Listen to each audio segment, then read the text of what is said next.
तर इथे आत्ताच एक व्हिडिओ समोर आलेला आहे की जसं की योगिता, अभिजित आणि डीपी दादा हे सगळे जे आहेत ते सगळेचे सगळे गार्डन एरियामध्ये बसलेले आहे. रितेश सरांनी त्यांना सांगितलं होतं की हा तुमचा पिकनिकचा म्हणजे स्पॉट नाही आहे, म्हणजे तुम्ही तुमचे खेळ दाखवा. तर इथे जान्हवी काय करते, जान्हवी, इरिना हे यांचा ग्रुप किचनमध्ये आहे. तर वैभव म्हणतो बसले वाटतं पिकनिकला इथे.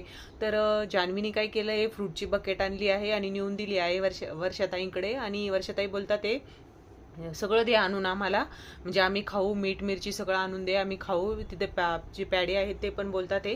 तर इथे सांगायचं जर झालं तर जान्हवी आणि वैभव ते सगळेचे सगळे इथे उडवताय ते यांची सगळ्यांची, धनंजय पवार आणि ते सगळे मजा करतात ते, म्हणजे हसी मजाक असं चाललेला आहे त्यांचा. तर इथे सांगायचं जर झालं तर जान्हवी मोठमोठ्याने सांगतेय की तुम्हाला आता म्हणजे दाखवते मी काय ते, म्हणजे तुम्हाला आता बोलणेच खावा लागणार आहे इथे. म्हणजे विकेंडचा वार जेव्हा होईल आता रितेश सरांचा धक्का, तर या धक्क्यावरती चांगलीच वाट लागणार आहे जान्हवीची, निकीची, यांची सगळ्यांची. तशीच व्हिडिओ बघण्यासाठी चॅनलला सबस्क्राईब करून ठेवा.